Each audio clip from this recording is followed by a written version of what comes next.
네, 그럼 이제 이어서 바로 메인 세션 3을 시작하도록 하겠습니다. 메인 세션 3은 아시아 유니콘들이 만드는 새로운 혁신의 물결이라는 주제로 이어지는데요. 저희 가장 먼저 발제해 주실 연사분 소개 올리도록 하겠습니다. 바로 박태호 산호세 주립대학교 교수님이신데요. 무대 위로 모시겠습니다. 여러분 뜨거운 박수 부탁드리겠습니다.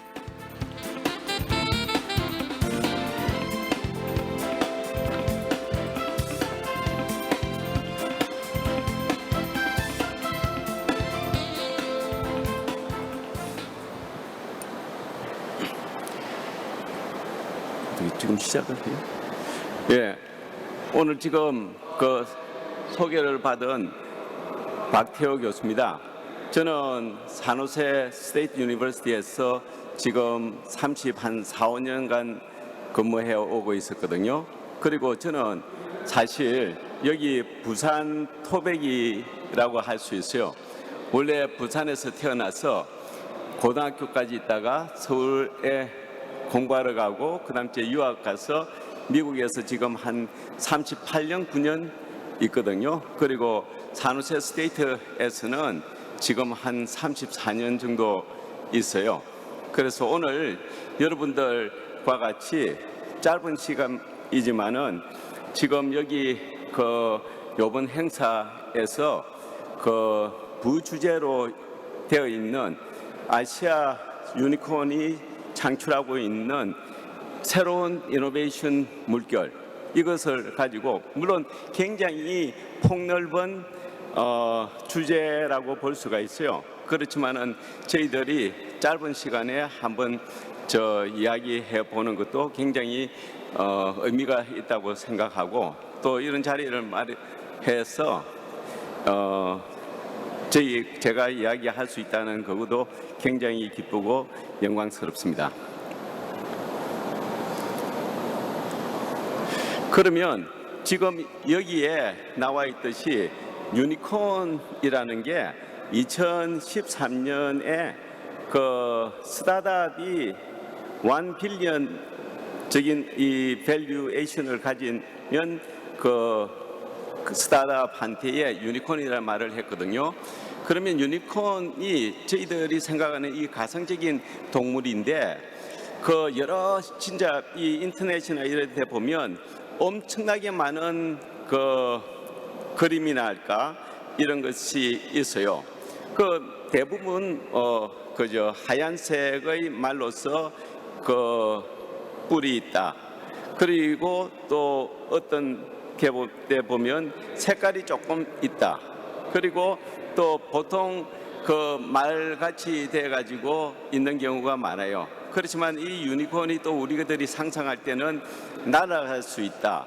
요번에 지금 이 이벤트에서 말하고 있는 Fly Asia 2022, 그거하고도 굉장히 직결이 된다고 볼 수가 있어요.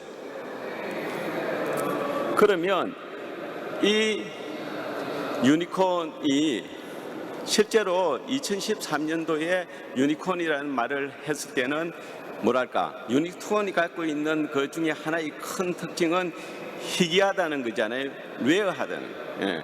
근데 그때 39개의 유니콘이 현재는 지금 지난달로 했을 때는 1200개 정도, 그리고 요번 달에 이렇게 또 데이터에 의하면 1300개 정도의 유니콘이 나오고 있거든요.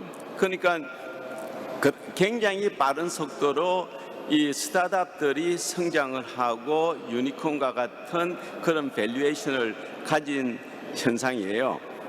그렇지만은 여러분들 최근에 많이 들어봤잖아요.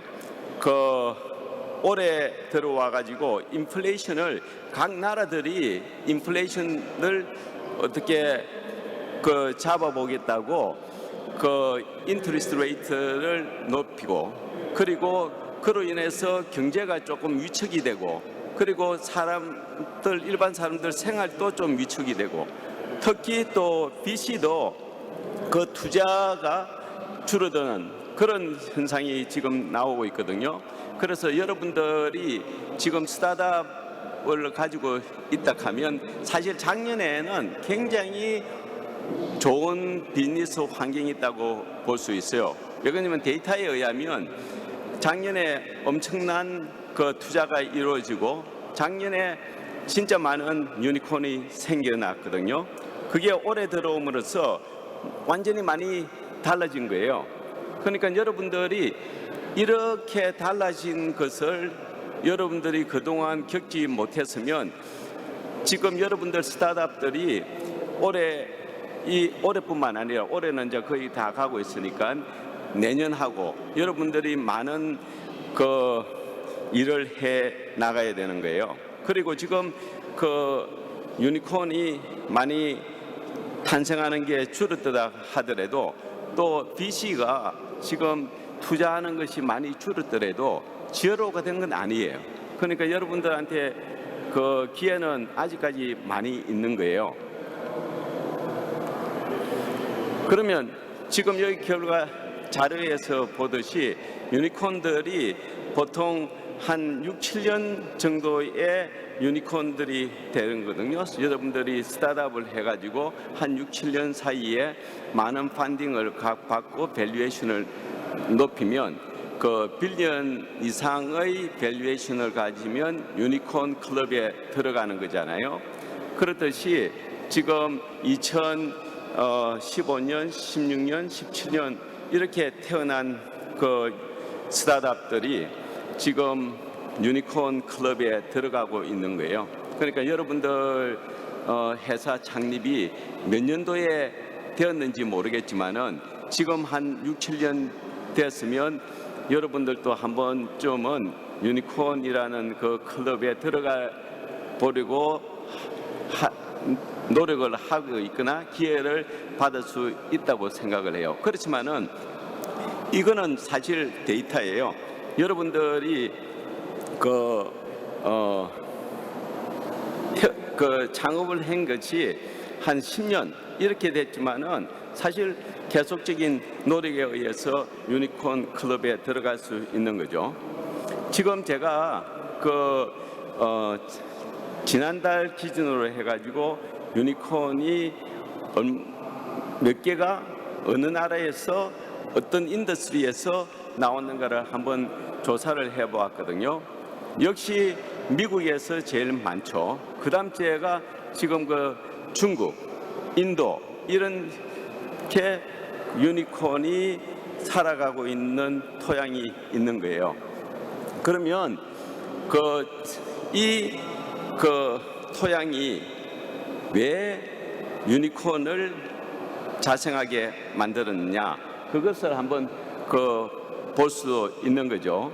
그리고 아시아 저희들이 지금 하는 게 아시아 스타트업들, 아시아 유니콘들 이 아시아적인 어떤 환경을 이번 이 이벤트에서 하고 있잖아요. 그래서 아시아에서 유니콘들이 몇 개 이렇게 탄생되어 있는가 하는 것을 보면 중국이 역시 제일 많아요.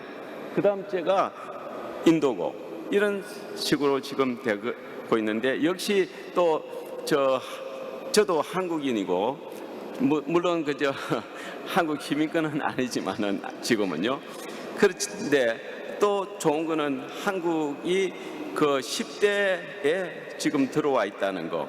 그래서 이 한국의 스타트업의 환경도 엄청나게 좋아졌다는 거. 그런 것을 한번 볼 수가 있어요. 그러면 왜 미국하고 중국에 그 많은 유니콘들이 나왔느냐? 물론 여러분들이 많이 추측해 볼 수가 있어요. 물론 이건 추측이 아닐 수가 있죠. 그 기술적인 면, 유니콘이 이렇게 되려면 기술을 가진 이노베이션이 있어야 되는 거예요. 그리고 난 뒤에 그 이노베이션이 좋은 그에 맞는 비즈니스 모델로 해가지고 그 레비뉴 모델로 해서 그 레비뉴를 창출을 시키고 그리고 고객이 그 이노베이션 프로덕트를 사는 그런 형태가 되는 거거든요. 그리고 사실 그 캐피털 벤처 캐피털도 참 중요한 거예요. 그 여러분들이 아시다시피 미국하고 중국하고 특히 미국의 벤처 캐피털은 어마어마하거든요. 그런 많은 자원이 있고 그리고 또 탤런트를 가진 그 이노베이션의 마인드를 가진 그 기술을 가진 이런 그 젊은 사람들이 있어야 되는 거예요. 사실 제가 온 것이 실리콘밸리인데 실리콘밸리에는 많은 사람들이 그 젊은이들이 또 젊지 않아도 돼요. 그런 엔지니어들이 많은 거예요. 중국도 그렇다고 볼 수가 있어요. 그리고 또 더 하나 중요한 거는 엔터프레뉴어적인 그런 칼처가 그 지역에 뿌리를 받고 있어야 되는 거예요. 실리콘밸리 경우에는 1950년 이후로 해가지고 많은 스타트업들이 나오고 그리고 뭐 스타트업이 그 성공을 하고 뭐 HP나 구글이나 모든 게 그렇지 않잖아요. 그에서 나오는 그 문화적인 뿌리 그것도 참 중요해요. 그리고 또 마켓 사이즈인데 마켓 사이즈 아다시피 중국은 인구적인 면에서 굉장히 13억 아마 13억이 넘을 거예요. 그리고 미국은 3억이 넘지만 그 마켓 사이즈도 이 같이 따라가 줘야 되는 거예요. 그런데 지금 그러면 한국이나 다른 그 아시아 나라의 그 인구가 적은 마켓 사이즈가 적은 나라에서의 스타트업들은 어떻게 해야 되는가? 그걸 여러분들이 한번 고민을 해봐야 돼요. 물론 여러분들의 프로덕트에 따라서 글로벌라이제이션 하는 게 쉽지가 않을 수도 있고 또 늦을 수도 있고 또 글로벌라이제이션으로 해가지고 마켓 사이즈를 늘린다는 그런 점은 좋지만은 여러분들이 어떻게 그 글로벌라이제이션을 성공적으로 해야 되는가 하는 그런 숙제를 여러분들이 해 나가야 되는 거예요. 그러면 이 그 유니콘들이 어떤 인더스트리 섹터에 많이 있는가 이런 것을 한번 보는 것도 좋을 것 같아요. 지금 그 세계적으로 볼 때는 핀텍이 제일 많고 그다음 인터넷 소프트웨어 뭐 이런 그 여러분들이 많이 아는 그런 그 인더스트리 섹터로 그 유니콘들이 살아나가고 있거든요. 그리고 아시아의 유니콘들은 또 어디에 많이 되어 있느냐 이런 것을 보면 그렇게 많이 차이는 없어요. 그 아시아 유니콘도 이커머스 쪽 그리고 핀텍 쪽 이런 쪽으로 많이 그 유니콘이 태어나고 자기네들의 인더스트리 섹터가 그게 있는 거거든요. 그러면 그 미국 전 세계적인 거하고 아시아적인 것을 한번 또 이렇게 비교해 볼 수가 있어요. 그러면 그 실제로 아시아 쪽에서는 많은 유니콘들이 그 이커머스 쪽으로 좀 나오고 있고 세계적인 것보다 그리고 그 핀텍이나 이런 그 인터넷 소프트웨어 앤 서비스 그쪽의 측면에서는 조금 줄어들고 있고 이런 것을 볼 수가 있어요. 지금 여기 이래 보면 제가 이렇게 그 전 세계적인 거하고 그리고 아시아에서의 유니콘이 있는 인더스트리 섹터하고를 조금 한번 비교를 해봤어요. 지금 보면 트래블 쪽이 실제로 그 14개 글로벌 돼 있지만은 12개가 그 아시아 쪽에 있는 거고요. 그리고 에듀케이션 테크놀로지도 실제로 아시아 쪽이 많이 있어요. 32개 중에서 19개가 있고 이런 여러 가지 것을 대입해 가지고 보면 아시아의 유니콘이 어느 인더스트리 섹터에 많이 태어나고 있다는 거 그런 것을 한번 추적을 해 볼 수가 있어요. 그렇다고 해서 여러분들의 그 이노베이티브한 프로덕트이 그런 인더스트리 섹터에 있지 않다고 해서 여러분들이 성공하지 않는 그런 생각을 하지 않아도 돼요. 유니콘은 보면 어디나 이렇게 있어요. 그렇지만은 어느 섹터에 좀 많고 어느 섹터에 좀 적고, 그렇지만은 여러분들이 니치 마켓을 잘 판단해 가지고, 그리고 거기에 맞는 비즈니스 모델을 가지고 여러분들이 그 마켓에 뛰어들면 충분히 성공할 수 있다고 볼 수가 있습니다. 그러면 지금 아시아 쪽 그 유니콘하고 유럽 쪽, 전 세계보다 또 미국 쪽하고도 이렇게 우리가 비교할 수가 있는데요.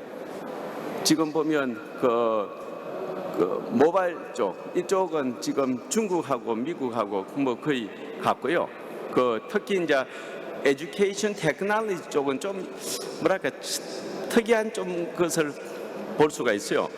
중국하고 인도하고를 겹치면 19개가 있거든요. 그런데 미국은 한 8개, 뭐 9개 이렇게 있는 거예요. 그거는 여러분들 아까 전에 제가 말씀드렸던 거하고 거의 같다고 봐요. 중국하고 인도를 겹치 보면 마켓이 굉장히 크거든요.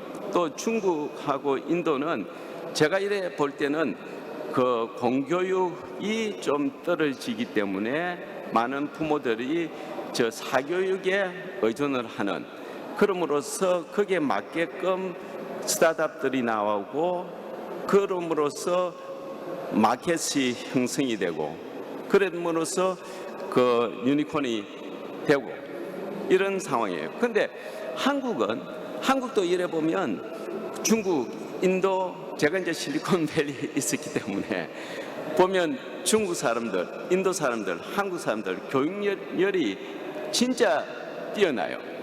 근데 왜 그러면 한국에서는 이 에듀케이션 테크놀로지 쪽으로 유니콘이 안 나오는가? 그거는 아마 제 생각에는 마켓이라고 이렇게 사이즈라고 볼 수가 있어요. 그러면 지금 2022년에 실리콘밸리 쪽에서의 어떤 이머징한 인더스트리가 어떻는가 하는 것을 보면 블록체인, 핀텍, AI, 빅데이터 뭐 이런 아까 전에 전 세계적인 유니콘들이 가지고 있는 인더스트리 섹터하고 거의 같다고 볼 수가 있거든요. 또 이제 이렇게 뜨는 거는 요사이 드론 테크놀로지, 그리고 메타버스 뭐 이런 것도 같이 뜨고 있고요. 그리고 헬스 테크놀로지, 그러니까 건강에 대한 테크놀로지죠. 이거는 제가 보기에는 앞으로 계속 증가되라고 생각을 해요. 왜냐하면 사람들이 고령화됨으로써 건강에 대한 관심이 많고, 또 삶이 좀 윤택해지면 건강을 찾고 거기에 대한 돈을 또 페이하고, 그러니까 앞으로 이 헬스 테크놀로지도 많이 발전이 되리라고 생각합니다. 그러면 지금 이노베이션 테크놀로지 유니콘의 어떤 코릴레이션이 없는가? 사실 있는 거거든요. 사실 이노베이션을 하는데 테크놀로지가 따라줘요. 그러니까 테크놀로지가 개발이 되면 그 테크놀로지로 해가지고 이노베이티브한 프로덕트이 나오고, 그 이노베이티브한 프로덕트로 인해 가지고 유니콘이 발생이 하는 거죠. 그러니까 이건 굉장히 상관관계가 있는 거예요. 그래서 여러분들이 제품을 개발하고, 그리고 그러니까 기술을 개발하고 또 이노베이티브한 프로덕트를 만들 때에 이런 상관관계를 생각해서 좋은 테크놀로지를 가진 이노베이션을 만들어내야 되는 거예요. 근데 그것만으로 사실 성공하기는 어렵죠. 아까 전에 제가 말씀드렸듯이 좋은 비즈니스 모델이 따라줘야 되고, 마켓이 따라줘야 되고, 또 나중에 제가 겠지만은 타이밍이 또 맞아야 되는 거예요. 그래서 지금 가트너가 2023년도에 테크놀로지 트렌드를 보면 지금 제가 이렇게 보여주는 그 디지털 이뮨 시스템이나 뭐 지금 열거된 것을 제가 하나하나 다 읽지는 않겠어요. 그렇지만 그 많은 것들이 여러분들한테 알려지고 이런 테크놀로지가 지금 개발이 되고 있어요. 그러면 여러분들이 지금 개발되고 있는 테크놀로지를 가지고 이노베이티브한 프로덕트를 만들어서 그리고 그것을 그 마켓에 내보내고 좋은 비즈니스 모델을 가지고요. 그리고 투자를 받고 이런 어떤 선순환적인 그런 그 프로세스를 여러분들이 생각해 보면 돼요. 제가 또 하나 또 그게 했는 게 한 열 몇 개 되는 그 사람들이 그 자신들이 생각할 때는 앞으로 이런 테크놀로지들이 이머징 한다는 것을 말하고 있는 것을 한번 테이블로 제가 작성을 해봤어요. 지금 12개 그 있지만은 사실 더 많이 있어요. 그것을 정리해 보면 지금 제가 열간 이런 테크놀로지들이 많이 거론이 되고 있어요. AI, 뭐 메타버스, 그리고 IoT, 뭐 그러니까 지금 조금 전에 저희가 말씀드린 거하고 거의 동일하다고 보면 될 수가 있는 거예요. 그러니까 지금 테크놀로지가 어떤 테크놀로지가 지금 이머징 하고 있는가 이런 건 많이 알려져 있는 거거든요. 그것을 가지고 여러분들이 얼마만큼 이노베이티브한 프로덕트를 만들어내는가 하는 건 여러분들의 그 숙제인 거예요. 그러고 또 여러분들이 해야 되는 거고. 그러면 지금 그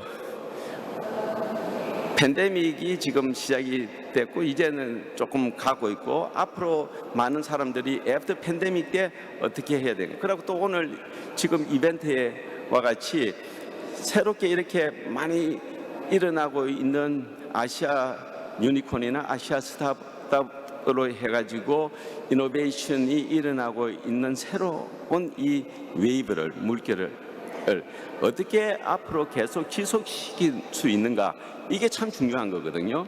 그러니까 이 이머징하는 그리고 새로운 물결을 얼마만큼 계속 지속적으로 유지하고 더 발전시키고 더 키우는가 하는 것이 과정이지 않아요? 그리고 또 여러분들도 지금 스타트업을 언제 시작을 했는지 모르겠지만은 그 시작한 스타트업이 물론 오래된 스타트업 같으면 그동안 뭔가 어떤 이유로 인해서 그렇게 빨리 성장하지 못했을 거라고요. 그러면 왜 빨리 성장하지 못했는가를 한번 여러분들이 생각을 해보고 또 지금 최근에 이렇게 점프해 들어온 스타트업들은 앞으로 어떻게 해야 될 건가. 그리고 작년까지 그 투자 받는 것도 조금 어떻게 보면 쉽고 그랬는데 올해 들어가니까 완전히 달라진 거예요. 그러면 물론 엄청나게 달라진 건 아니겠죠. 그런데 어떻게 해야 될 건가 하는 것을 여러분들이 고민을 해봐야 돼요. 그래서 지금 유니콘이 가지고 있는 어떤 보통 피처들이 어떤 것이 있는가, 일반적으로 커먼한 피처들이 어떻는가 하는 것을 생각을 해보며 아까 전에 미국하고 중국이 왜 많은 유니콘을 탄생하게 했는가 하는 거 거의 맥락이 같아요. 테크놀로지 기반을 둬야 되고 그리고 많은 사람들이 디스트럭티브 이노베이션이 있어야 된다. 그렇지만 저는 조금 다르게 생각해요. 꼭 디스트럭티브 이노베이션이지 않아도 된다. 여러분들의 이노베이션이 서스테이닝 이노베이션, 그것으로도 좋은 비즈니스 모델이 있고 그리고 고객 중심의 제품을 만들고 그리고 또 여러분들 좋은 탤런트가 있고 그러고 또 그 탤런트가 창업자하고 또 팀워크가 잘 되고 이렇게 되면 성공할 수 있는 거예요. 예. 그리고 창업자나 그리고 그 매니지먼트, 탑 매니지먼트도 매니징을 잘해야 되고 리더십이 있어야 되는 거. 이거 참 중요한 거예요. 그 창업자가 실제로 자신의 이고에 의해 가지고 그 자기가 생각하는 그 방향으로만 밀고 나가면 잘못하면 성공하지 못하는 거거든요. 그리고 타이밍도 참 중요해요. 그러니까 그 언제 마켓에 이노베이티브한 프로덕트를 론칭을 시킨가, 또 언제 그 이노베이티브한 프로덕트를 만들어야 되는가, 그리고 벤처 캐피털을 언제 받아들여야 되는가, 이런 여러 가지, 또 마케팅은 언제 해야 되는가, 많은 마케팅을 이 한 4-5개의 타이밍을 잘 해야 되는 거예요. 그거는 어떻게 보면 그 CEO의 큰 영향력이 있다고 볼 수가 있어요. 그리고 그 희귀하다는 거, 그렇지만은 실제로 이제는 희귀하지 않겠죠. 우리가 어떻게 보면 많은 유니콘하고 지금 살고 있는 세대가 된 거예요. 그러면 지금 블루오션에 대해서 제가 했는데, 이 블루오션이 있지만은 여러분들이 블루오션을 찾는 그런 노력을 하는 것도 중요하지만은 그 오션에, 레드 오션이든지 블루 오션이든지 거기서 니치 마켓을 찾아가지고 좋은 비즈니스 모델로 해가지고 여러분들 프로덕트를 론칭을 시키고, 그러므로 해가지고 또 VC의 펀딩을 많이 받고, 그러면 성공하는 거예요. 자, 그러면 마지막으로 여러분들이 어떠한 목표를 가지고 있어요? 지금 요번에 이 이벤트에서 Fly Asia 2022라고 했잖아요. 이렇듯이 여러분들이 날 준비가 되어 있어요? 안 그러면 지금 날고 있어요? 안 그러면 지금 날는가 말까 하고 있는, 이런 거를 한번 생각을 잘 해봐 가지고 지금 여러분들이 하는 비즈니스가 성공적으로 앞으로 이루어지기를 저도 바라고 있고요. 그리고 타이밍이라는 것을 꼭 잊지 말아요. 그리고 또 CEO의 역할 정말 중요해요. 제가 이래 많이 봤는데, CEO의 어떤 리더십이나 할까, 그리고 CEO의 어떤 결정, 이런 것이 잘못 이루어져 가지고 실제로 제품이나 여러 가지 것은 좋았지만은 성공이 안 되는 케이스도 많이 보았거든요. 그래서 앞으로 여러분들이 좋은 이노베이티브한 프로덕트를 만들어서 좋은 비즈니스 모델로, 그리고 고객이 원하는 제품을 마켓에, 니치 마켓을 찾아서 만들어서 앞으로 성공하기를 바랍니다. 감사합니다. 네, 교수님 좋은 발표 감사드립니다. 교수님, 저희 패널 토의 위에서 여기 앉아주시면 되겠습니다. 그리고 저희 좌장을 맡아주실 최지영 코리아 스타트업 포럼 본부장님, 이어서 또 패널로 함께해 주실 조원우 메가존 클라우드 대표님까지 무대 위로 모시겠습니다. 여러분 큰 박수로 맞이해 주시면 감사하겠습니다.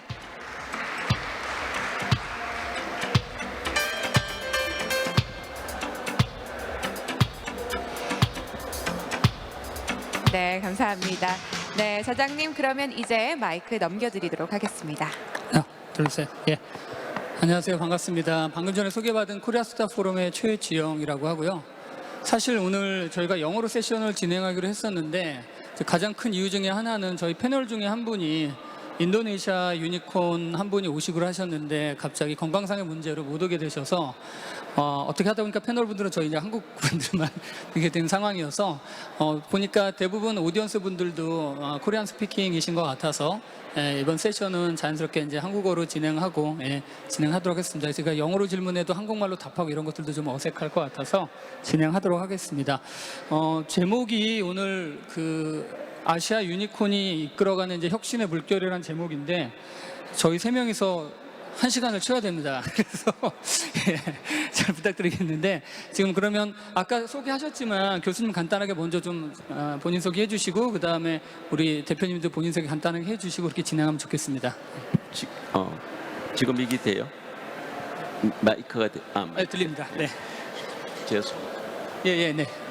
예, 아까 전에 제가 제 소개를 했듯이 저는 지금 산호제 스테이트 유니버시티에서 한 34년 근무를 하고 있고요. 그리고 최근에 지금 스쿨 오브 글로벌 이노베이션 앤 리더십의 학부장을 맡고 있고 지금 미국에 간 지는 아까 전에 말씀드렸듯이 한 40년 가까이 되고 있어요. 그리고 이게 부산 출신이고요. 예, 감사합니다. 네, 감사합니다. 우리 조 대표님도. 네. 안녕하세요. 혹시 잘 들리십니까? 네. 네, 저는 그 메가존 클라우드의 공동대표 조원우라고 합니다. 혹시 메가존 클라우드를 잘 모르시는 분들이 계실 수 있을 것 같아서 앞서서 교수님 전체 산업에 대해서 소개해 주시는 말씀을 들으면서 저희가 어떤 카테고리가에 속할까 생각을 해봤는데요. 유니콘 카테고리 중에서 교수님 말씀 주신 내용이 인터넷 소프트웨어 앤 서비스 항목이 있었고요. 또 데이터 애널리틱스 항목이 있었던 것 같습니다. 그래서 저희는 클라우드 기반의 클라우드 매니지드 서비스, 데이터 분석, 데이터 매니지드 서비스, 그리고 요즘에 흔히 확장이 굉장히 빠르게 되고 있는 SaaS 비즈니스 어플리케이션 매니지드 서비스를 담당하고 있는 B2B 디지털 서비스 프로바이더입니다. 반갑습니다. 네, 감사합니다. 예, 박수를 한 번 더 크게 쳐주시면 네, 감사합니다. 네, 제 소개도 사실 좀 안 해서 간단하게 드리면 저희가 속해 있는 이제 코리아 스타트업 포럼은 대한민국에 한 2,100개 정도의 스타트업이 회원사로 있는 국내 최대 스타트업 단체고요. 지금 사실 메가존 클라우드도 저희 이사사 중에 한 분이시고 그 다음에 배달의 민족 여러분 잘 아시는 야놀자 그 다음에 직방 톡스 등등의 대부분의 대한민국 유니콘들이 다 저희 이제 보드 멤버로 계시고 아주 초기 스타트업부터 유니콘에 이르기까지 다양한 스타트업들이 함께해서 특별히 대한민국에서 스타트업들이 겪고 있는 이제 정책이라든지 규제 문제들을 함께 해결하면서 어떤 그런 부분들이라든가 그다음에 스타트업의 성장을 위해서 여러 가지 다양한 활동을 하고 있는 그런 이제 순수 민간 단체라고 보시면 될 것 같습니다. 오늘 이제 주제가 사실 굉장히 이제 폭넓고 광범위해서 이게 이제 어디다가 포커싱을 두고 우리가 유니콘을 얘기할까라고 되게 굉장히 많이 고민이 들었어요. 사실은 그러면 우리가 유니콘을 많이 갖는 게 중요하냐라는 정책적인 얘기로 갈 수도 있고 아니면 유니콘이 이런 측면에서 중요하기 때문에 우리가 유니콘이 돼야 한다라든지 여러 가지 이제 논의들이 나올 수 있을 것 같은데 어차피 오늘 시간이 많아서 그냥 한번 살펴보면 좋을 것 같다는 생각이 듭니다. 그래서 우선 오늘 이제 메가존은 사실 이제 올해 이제 유니콘이 되셨잖아요. 예, 축하드립니다. 예. 그리고 보니까 이제 유니콘이 되시면서 사실 이제 창업은 1998년도인가 상당히 오래됐죠. 메가존 역사가. 예. 근데 이제 그때부터 지금까지 쫙 진행해 오면서 이제 초기 스타트업일 때부터 해서 지금까지 유니콘으로 이르기까지 메가존이 추구해왔던 어떤 혁신의 지향점들이 이제 어디에 있었는지 그리고 지금은 이제 유니콘으로서 규모 있는 회사로서 어떤 방향의 좀 혁신을 좀 생각하면서 가고 있는지를 먼저 좀 대표님 한번 더 간단하게 좀 말씀해 주시면 좋을 것 같아요. 네, 감사합니다. 먼저 시작 말씀드리기 전에 저희 아직도 유니콘이라는 표현이 좀 어색한 그런 것 같고요. 말씀 주신 대로 메가존이라는 회사는 1998년도에 설립됐습니다. 그리고 제가 아까 저희 회사를 소개해드리면서 클라우드, 데이터, 또 비즈니스 어플리케이션 중심의 SaaS 매니지 서비스 프로바이더라고 말씀을 드렸는데요. 본격적으로 저희가 이제 클라우드 사업을 시작하게 된 2013년, 12년 이전에 저희는 꽤 오랜 시간을 대기업 고객분들께 모바일과 웹 중심의 시스템 인테그레이션 하는 사업을 하는 기회들이 있었습니다. 저희들한테는 굉장히 큰 행운이었고요. 앞서서 본부장님이 질문 주셨던 저희의 혁신의 배경이 무엇이었느냐라는 질문에서 사실은 잘 알고 계시겠지만 그런 대기업 고객분들과 일을 하다 보면 굉장히 어려운 숙제들도 많이 있고요. 또 저희가 준비하기 어려운 그런 고민들도 많이 있는데 아까 교수님 말씀하셨던 국내에서 굉장히 성장하고 있는 또 이제 글로벌 시장에서 아마 엊그저께 신문 기사 보신 분들은 아시겠지만 삼성이라는 브랜드가 구글을 앞서서 전 세계 1위 브랜드가 됐다는 말씀이 있었는데요. 이런 국내 기업들이 글로벌 사업을 추진하시면서 하고 계시는 고민의 깊이나 수준이 굉장히 많이 높아져 있기 때문에 저희가 그분들께 디지털 서비스를 제공하면서 사실은 그 고민들을 같이 하게 되고 그 고민을 해결하기 위한 고민 안에서 어떻게 보면 저희의 혁신의 좀 시작이 있지 않았나라는 솔직한 말씀을 좀 드리게 됐습니다. 그래서 저희 클라우드 사업의 진입 같은 경우도 글로벌 사업자랑 같이 그런 문제를 효율적으로 해결하기 위해서 가장 좋은 방법이 무엇일까를 고민하다가 저희와 고객사의 엔지니어가 클라우드를 같이 한번 시도해보자라는 게 저희한테는 굉장히 빠른 시작점이 됐고요. 그래서 다른 회사에서 클라우드에 대한 사업화를 고민하실 시점에 저희는 사실은 그 고민을 마치고 어떻게 이 부분을 더 가속화하고 대형화하느냐라는 고민점에 있었던 부분들이 있었고요.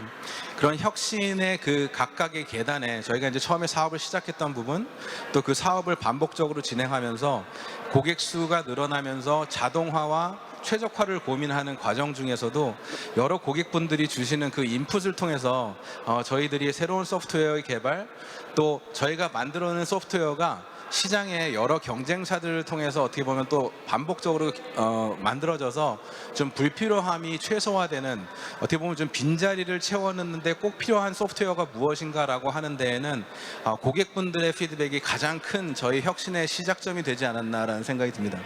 네, 그 되게 중요한 지점으로 말씀을 주신 것 같은 이제 고객의 문제를 푸는 거에서 이제 혁신을 시작했다는 이제 그런 포인트로 말씀을 주신 것 같은데, 근데 사실 꼭 유니콘이 돼야만 혁신을 만들어가는 것은 아니잖아요. 굉장히 작은 얼리 스테이지 스타트업들도 정말 기가 막힌, 아까 교수님도 여러 번 반복하셨지만 정말 디스럽티브한 그런 모델들을 가지고 정말 시장에 정말 혁신을 일으키는 것들도 많은데, 그럼에도 불구하고 꼭 우리가 꼭 유니콘이 정말 많으면 좋은 이유가 있지 않을까라는 생각도 드는데, 진짜 아까 전에 이제 발표를 통해서 전체적인 이제 유니콘 사업 환경을 보셨으니까, 또 교수님은 이제 미국은 워낙에 또 유니콘들이 많으니까 그런 관점에서 볼 때 여전히 이 유니콘의 역할이 이런 부분에서 중요하고 우리가 계속 유니콘에 나는 게 중요하다라고 한다면 그 이유나 이런 것들이 무엇이 있을까요? 교수님 혹시 답변 가능하실까요?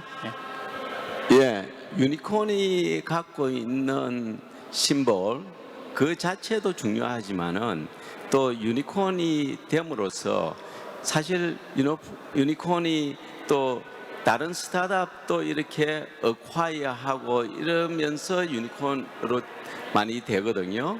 그러면 그 스타트업들을 어콰이어하면 그 어콰이어된 스타트업들에서 또 이렇게 밸류를 창출이 되는 거예요. 그러면 그 나오는 밸류가 또 인더스트리에 또 재투자가 되고, 그 재투자됨으로써 또 그 새로운 이노베이티브한 프로덕트가 만들어지고, 그럼으로써 또 이 다른 또 VC들도 이렇게 또 투자를 하고, 이름으로써 그 이노베이티브한, 그리고 또 인벤션한 이런 에코시스템이 계속 만들어지는 거예요. 그런 게 이 유니콘이 갖고 또 유니콘이 공헌하는 그런 그 환경이라고 볼 수가 있어요.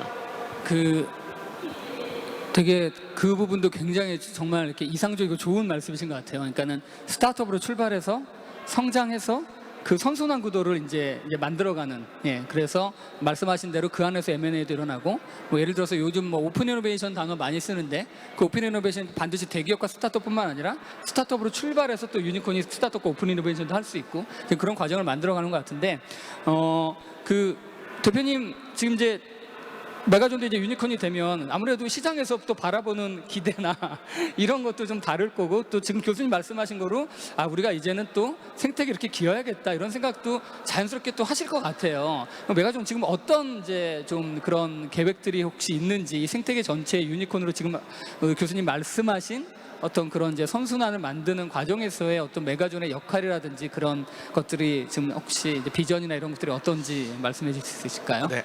뭐 저희가 감히 기여라는 표현을 쓰기는 사실은 조금 아직은 많은 좀 발전이 필요할 것 같은데, 교수님 말씀 주신 내용 중에 굉장히 공감이 가는 부분이, 저희들도 이제 회사의 규모가 조금 더 커지고 같이 협업하는 고객분들이 많아지면서 저희가 제공하는 서비스의 다양성이나 깊이에 대한 기대감이 커진 거는 정확히 맞습니다. 이제 그렇다 보니까 실질적으로 디지털이라고 하는 요구사항 속에서 고객분들이 필요로 하시는 여러 가지 기술적 또 서비스적 역량들을 저희 자체적으로만 만들어낸다라고 하는 건 거의 불가능하거든요. 이제 그렇다 보니까 저희는 기본적으로 저희가 하는 사업의 가장 중심적인 철학이 파트너십이고요. 오늘도 저희 행사에 참여한 저희 조직이 스타트업 고객분들과의 그런 생태계를 구성하는 스타트업 사업 조직과 또 그런 스타트업 기술 파트너분들과 같이 제품을 만들어내는 저희 제품 개발 조직의 리더가 여기 참여하셨는데요.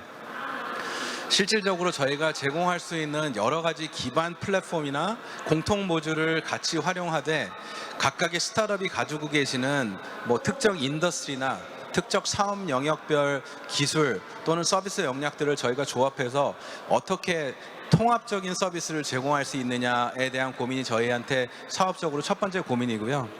또 두 번째로는 국내에서 아까 교수님이 발표하셨던 자료 중에 미국 시장이나 중국 시장의 스타트업이 성장하는 이유 중에 굉장히 공감 가는 말씀 주셨던 맨 마지막에 항목이 마켓 사이즈라는 부분이 있었습니다. 잘 알고 계시다시피 한국의 시장 규모가 일본의 IT의 10분의 1이다, 미국 시장의 50분의 1이다, 이제 이런 표현들을 흔히 하는데 아무래도 저희가 이제 유니콘 그 단계를 넘어서 여기 계시는 굉장히 많은 이코시스템들이 함께 성공하는 데 있어서는 그 시장 규모를 같이 어드레스할 수 있는 아시아 시장 아니면 글로벌 시장의 사업화가 절대적으로 필요한 것 같습니다. 그래서 지금 현재 메가존 클라우드에서도 아시아 지역만 하더라도 베트남, 일본, 홍콩, 또 중국, 이렇게 호주 이렇게 지사를 확장하고 있고 미주 지역으로도 확장하고 있는데 사실 그 안에 있는 저희의 주요 전략이 미국의 심장부로 들어가서 저희의 매출을 이렇게 증대시키겠다라고 하는 그런 코어 전략보다도 저희가 함께하는 이코시스템들과 고투마켓 전략을 하는 중심적인 채널의 역할을 하겠다라고 생각하고 있는 부분이 굉장히 큽니다. 그래서 아마 저희가 할 수 있는 역할이라든지 또 저희가 그런 이코시스템 파트너분들과의 협력을 통해서 서로 윈윈할 수 있는 그런 기반의 구조가 그런 부분이 아닐까라고 생각하고 있습니다. 말씀하시는 가운데서 제가 잠깐 제 머릿속에 아까 좀 뜨는 이제 질문 같은 게 생겼는데 사실 메가존이 지금 이제 지향하는 그런 어떤 성장 전략 같은 경우는 기본적으로 생태계와 함께 상생하면서 성장하는 모델이라는 저는 그런 인상을 늘 이제 옆에서 지켜보면서 많이 받았는데 사실 이제 아시겠지만 이제 대한민국에서는 이제 정부의 어떤 정책이나 이런 것들 보면 굉장히 이제 KPI의 몸에 달잖아요. 예, 몇 개의 유니콘을 만들어야 되고, 그다음에 얼마 내에 이렇게 만들어야 되고 그러다 보니까.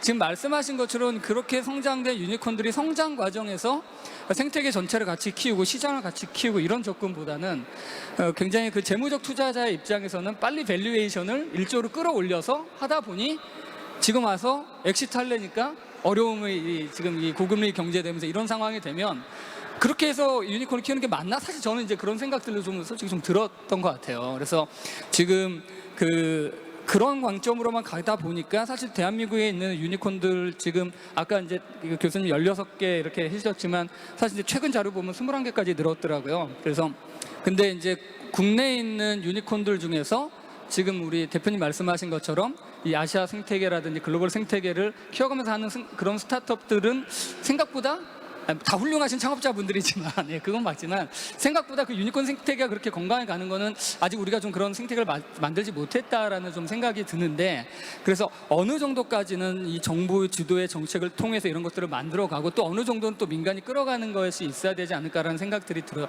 미국은 어떤가요? 지금 보면 아시아 국가들의 이 스타트업이나 이런 기업에 지원하는 그런 형태가 사실 미국하고는 많이 좀 다르거든요. 지금 인도만 하더라도 올 초 1월 달에 75개의 유니콘을 한번 올해 내로 만들어 보자. 이래가지고 막 매진을 한 것 같아요. 그렇지만 실제로 결과적으로 지금 올해 지금 순간까지 한 열 몇 개밖에 못 만들었거든요. 이런 목표치를 가지고 매진하거나 안 그러면 정부 주도하에서 굉장히 그 스포트하는 그런 형태가 어떻게 보면 그 아시아나 또 아시아뿐만 아니라 유럽의 많은 나라도 그렇긴 그래요. 그 EU가 주관이 돼 가지고요. 그렇지만 미국에서는 실제로 보면 그 마켓에 그리고 기업의 주도하에서 그 성장하는 그런 형태거든요. 물론 미국도 그 미국 정부가 그 스포트 하지 않는 건 아니에요. 그러니까 SBA가 미국의 SBA가 그 SBIR이나 STTR 같은 그런 프로그램을 만들어 가지고 대학하고 기업하고 이렇게도 엮어주고 이런 형태가의 지원이 있기는 있어요. 그리고 그 펀딩도 좀 이 스포트 해주고 그렇지만은 그 근본적인 거는 기업이나 안 그러면 경제 자체에서 알아서 하도록 이렇게 되어 있는 구조예요. 네, 그 적절한 어느 그 중간에 어디가 우리나라에게 가장 이상적인 부분이 아닐까라는 생각도 들어요. 왜냐하면 스타트업 생태계라고 했을 때 그 국가의 창업가들이 갖고 있는 어떤 그 기질이라든가 문화적 성격 이런 것들도 사실 굉장히 중요한 역할들을 하더라고요. 그래서 대한민국의 창업가들은 또 미국의 창업가들과는 굉장히 또 다른 마인드셋을 갖고 있고 또 다른 어떤 또 그 다른 장점을 갖고 있고 이런 부분들이 있어서 그런 것들을 다 고려해서 우리에게 많은 어떤 그런 이 정부와 민간이 적절하게 가는 이런 정책이 필요하겠다는 생각들이 들고 그런 차원에서 향후의 유니콘 정책이라든가 성장 정책이라든가 양육 그 유니콘 양육 정책도 그런 부분을 좀 고려해서 했으면 좋겠다라는 생각들이 듭니다. 뭐 저희가 감히 여기서 어떻게 결론을 내고 이렇게 하세요라고 할 수 있는 자리는 아니기 때문에 뭐 이제 화두를 이렇게 한번 던져 본다고 보시면 될 것 같습니다. 이 타이틀이 오늘 이제 아시아 유니콘이 만들어가는 이제 그 혁신이니까 이제 아시아라는 이제 그 워딩이 요 안에 들어가 있으니까 이제 그 부분을 가지고 좀 이제 또 좀 얘기를 나누면 좋을까 하는 생각이 드는데 아까 교수님 말씀하신 내용 중에서 이제 아시아에 있는 유니콘들이 그 다른 지역에 비해서 잘하는 인더스트리 이렇게 몇 개를 구분을 해주셨어요. 그래서 보면 뭐 거기에는 에듀텍도 있었던 것 같고 몇 가지 산업 분야가 있었는데 물론 거기 있는 산업 분야가 또 아시아 시장에 필요한 시장이기 때문에 그런 부분들도 있지만 그 흔히 이제 그 교수님 아까 말씀하신 이 테크놀로지 기반의 정말 하이테크 기술 기반의 그런 유니콘들이 아시아에서는 그러니까 중국을 제외하고요. 중국은 워낙에 전반적으로 아시아 통계를 낼 때 사실 중국 통계 들어가 버리면 이게 통계가 틀어지기 때문에 워낙 거긴 크니까 중국은 별개로 하고 아시아 시장 전체에서 이 아시아 유니콘들이 정말 그런 하이테크 기술을 이끌어가는 그런 유니콘들이 과연 어떻게 하면 많이 나올 수 있을까라는 질문이 저는 이제 발표하면서 좀 들었는데 혹시 그런 부분도 좀 생각해 보신 게 있으실까요, 교수님은? 제가 뭐 질문을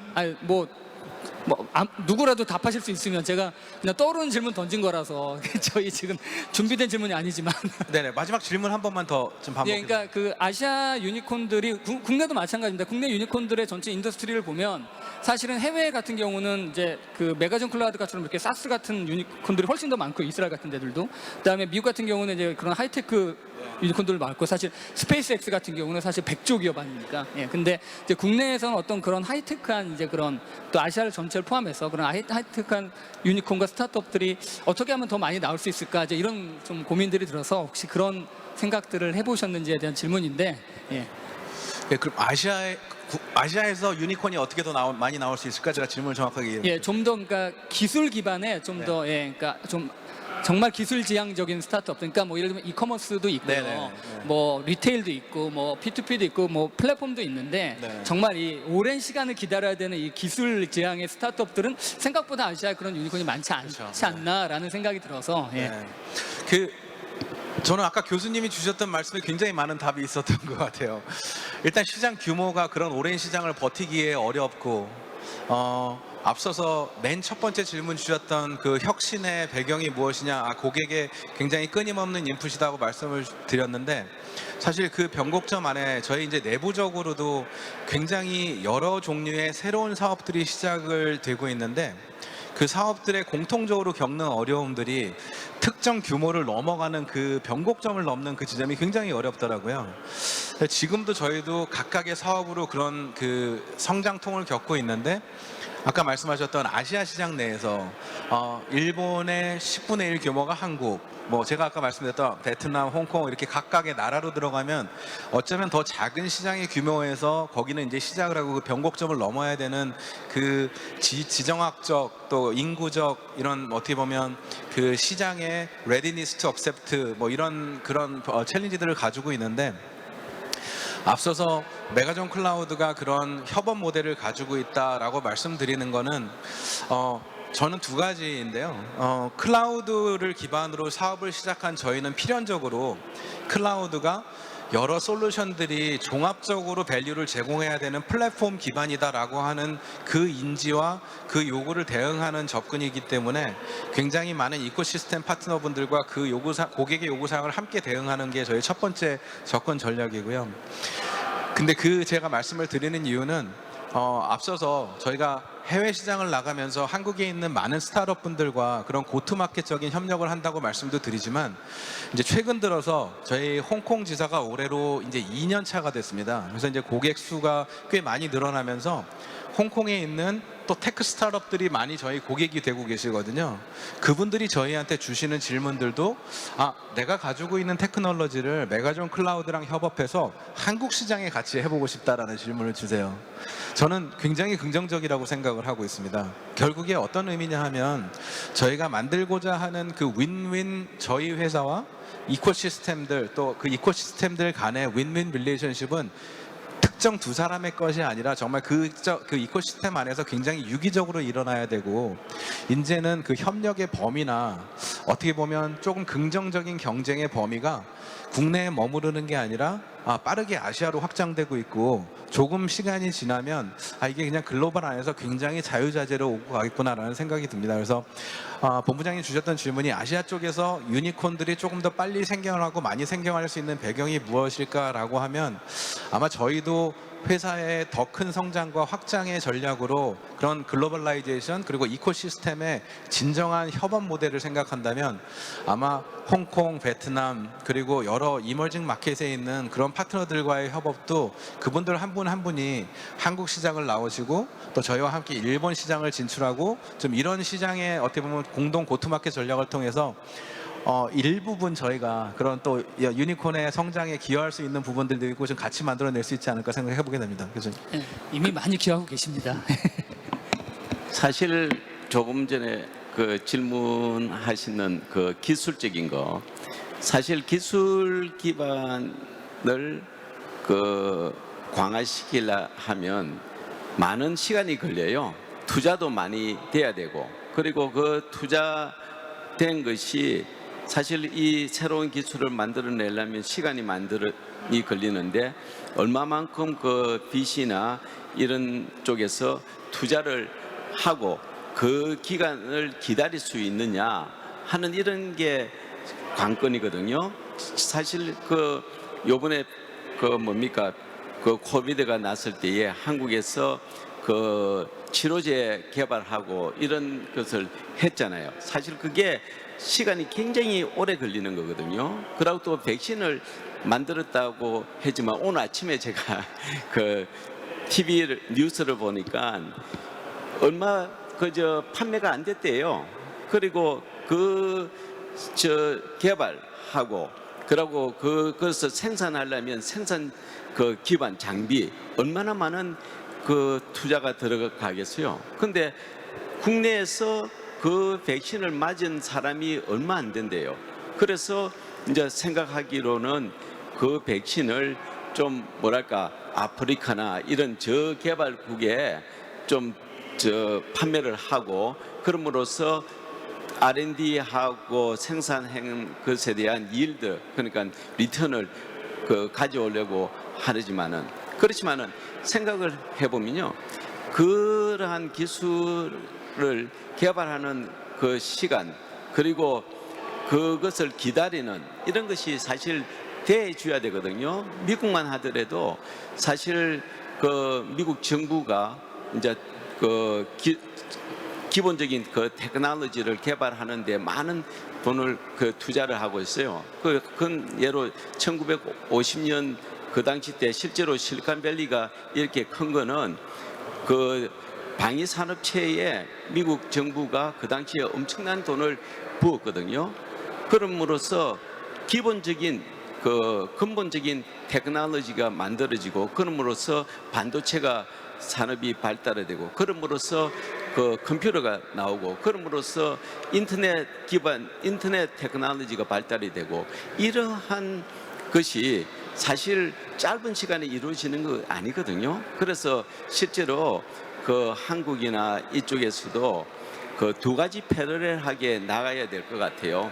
그러니까 기본적인 기술을 계속 개발할 수 있도록 여건을 만들어주고, 투자를 정부 차원이나 안 그러면 투자하는 쪽에서 많이 해야 되고, 또 그 마켓에서 바라는 이노베이티브한 프로덕트를 또 만들어내는 그쪽에도 이렇게 많이 투자를 하고 스포트를 해줘야 되고, 이런 투 트랙을 같이 나가야 되지 않을까 하는 생각이 들어요. 네, 너무나 좋은 말씀이신 것 같습니다. 이 두 트랙으로 같이 하는 거, 그리고 그 투자에는 어느 정도의 좀 인내심이 필요한, 장기적으로 볼 수 있는. 그러니까 사실은 지난 5년간 최근에 보면 한국 스타트업 생태계가 굉장히 빠르게 성장할 수 있었던 거는 그 벤처 자금이 정말 사상 유례 없이 정말 유동성이 풍부했던 그걸 기반으로 해서 사실 그렇게 쏟아오고, 그러면서 막 밸류가 급격히 올라가곤 했었지만, 이제 진짜 고금리 시대에서는 사실 요즘은 이제 V10인들이 예전에는 스타트업 투자하기 전에 투자하면서 영업이익이 어떻게 돼서 이런 거 절대 안 물어봤습니다. 예. 충분히 뭐 고객 유저 트랙션만 나오면 그랬는데, 이제는 영업이익 나와야 되고, 이제 정말 이렇게 게임의 규칙이 바뀐 상황에서 그런 상황을 고려해서 인내심을 가지고 양쪽을 투자하는 그런 방향들이 되게 필요하다는 생각들 저도 좀 들고요. 그 말씀하시면서 이제 그러면서 제 얘기 좀 생각이 드는 게, 이게 짧은 시간에 되지 않는다고 하신 게 사실은 이제 대한민국 정부도 지금 이제 뭐 디지털 경제 전환의 시대를 맞이해서 이제 디지털 인재를 키우겠다. 그래서 뭐 100만 인재, 뭐 데이터 인재 100만 인재. 근데 이게 제가 지난주에 이제 컴업에서 이제 행사에 있었던, 물론 이제 여기서 다른 행사 얘기를 해서 죄송합니다만, 거기서 어떤 한 연사분이 이런 얘기를 하셨는데, 그 100만 인재라고 하면 그 매년마다 수능을 보는 학생들 수가 한 30만 정도 된다고 그러더라고요. 그럼 그 중에 반이 그 이공계라고 치면 한 15만 정도 되는 애들을 10년을 키워야 100만 명이 양성이 되는, 사실은 그런 구도인 거죠. 그래서 이거를 현실적으로 과연, 그럼 왜냐하면 이제 그런 기술이나 이런 것들이 정말로 발전되고 사실은 유니콘이 되려면 결국은 사람이라는 생각이 많이 드는데, 그 사람을 키워내는 지금 방안이나 이런 속도나 이런 것들도 이게 되게 만만치 않겠다. 말은 100만이라고 했지만 산술적으로 계산하면 사실 이게 쉽지 않아서, 저는 그런 측면에서 정말 이제는 더 이상 대한민국이 어떤 꼭 우리 안에서뿐만 아니라 되게 글로벌 인재들과 이렇게 함께 융합하는 것도 굉장히 필요하다라는 생각이 듭니다. 사실 미국 실리콘밸리의 그 혁신이나 이런 것들도 보면 꼭 반드시 그런 것부터 되게 다양한 그 국가의 창업 인재들에서 그렇게 만든 거 아닌가요? 그죠, 맞죠, 교수님? 예. 그렇죠. 그 실리콘밸리가 많은 사람들이 보면 소프트웨어 기반이고 소프트웨어 위주라고 생각하지만은, 사실 실리콘밸리에 많은 다른 산업도 많이 있어요. 바이오텍도 있고요. 그리고 실제로 하드웨어하고 소프트웨어하고도 많이 공존을 해요. 실리콘밸리가 처음에 하드웨어에서 시작이 돼서 소프트웨어로 이렇게 전환이 됐거든요. 그래서 그렇지만 바이오텍도 있고, 그리고 클린텍도 있고요. 테슬라 같은 그런 클린텍도 있고, 그리고 또 제약회사, 그 팔로알토에 가보면 많은 제약회사가 있고요. 제네틱이란 이 바이오텍 회사. 그러니까 다양한 어떤 인더스트리가 있는 거예요. 그렇지만은 뭐 실리콘밸리에 없는 산업도 있죠. 조선 같은 그런 방식이나 이런 거는 없죠. 예. 감사합니다. 예, 그 사람 얘기가 나와서 저기 우리 그 대표님한테도 좀 여쭙고 싶은데, 결국은 유니콘으로 성장하는 과정에 있어서는, 성장 과정에서는 진짜 능력 있는 사람들을 계속 채용하고 같이 일하는 것도 되게 중요하잖아요. 그 앞으로도 더 계속 사람이 필요하실 거고, 예. 하지만 또한 그 이 생태계 전체에서는 또 그렇게 또 사람을 또 같이 키워야 되는 이런 부분들도 있는데, 안 그래도 이제 메가존은 사실 그래서 그 인재 양성이나 이런 쪽도 굉장히 관심을 많이 갖고 많이 활동하시는 걸로 알고 있어요. 그래서 어떤 전략으로 혹시 이제 또 유니콘으로 성장하는 데 있어서 필요한 인재 수급이라든지 인재를 스타트업에 어떻게 또 이렇게 흐르게 한다든지 이제 그런 부분에 좀 메가존의 생각이나 전략도 좀 궁금합니다. 예. 오늘 주신 질문 중에서 제일 어려운 질문인 것 같습니다. 인재가 제일 어렵더라고요. 예, 인재가 제일 어려워요. 네. 네, 저희 자체적으로 저희가 클라우드나 신규 소프트웨어나 사업을 하면서 가장 먼저 그 사업 영역으로 고민하는 것 중에 하나가 교육 사업을 동시에 추진하는 겁니다. 특히 이제 아마존 웹 서비스나 뭐 구글 클라우드나 아니면 다양한 소프트웨어 사업 부분에 있어서 저희 고객분들과 새로운 사업을 시작하고 또 고객사 내부에 있는 역량을 향상시키기 위해서 고객분들을 트레이닝 시키는 목적의 트레이닝 사업도 있었지만, 이런 좀 폭발적으로 증가하는 시장의 요구사항을 대응하기 위한 저희 내재적인 역량을 지속적으로 교육하기 위한 교육적 준비가 좀 필요했었는데, 사실은 매일 일어나는 여러 가지 기술적 변화나 아니면 다양성을 수용하기에는 그런 정형화된 교육 자체도 굉장히 좀 많은 한계를 가지고 있고요. 그래서 저희가 이제 최근 들어서 조금 고민하고 있는 그 교육, 뭐 직원 교육, 시장 교육, 아니면 이런 전반적인 이코시스템에 대한 이네블먼트에 대한 고민들은 좀 많은 부분 이러닝 쪽이나 그런 컨텐츠를 마이크로화해서 그런 교육 컨텐츠를, 혹시 여기에 계신 분들도 요즘에 유튜브 보시면 10분짜리 이상 보시는 분이 거의 많지 않으실 거라고 생각합니다. 뭐 2분짜리 숏 클립으로 보시거나, 저는 특히 요즘에 영화 보면 2시간짜리 영화 보지 않고요. 10분이나 15분으로 이렇게 서머라이즈 해주신 것들 많이 보고 그냥 영화를 다 봤다고 느끼는 경우들이 많이 있거든요. 요즘에 트레이닝도 많이 그런 것 같아요. 1시간짜리 완전히 다 배우시는 분명히 딥한 테크니컬 뭐 솔루션 아키텍트나 개발자분들도 계실 텐데요.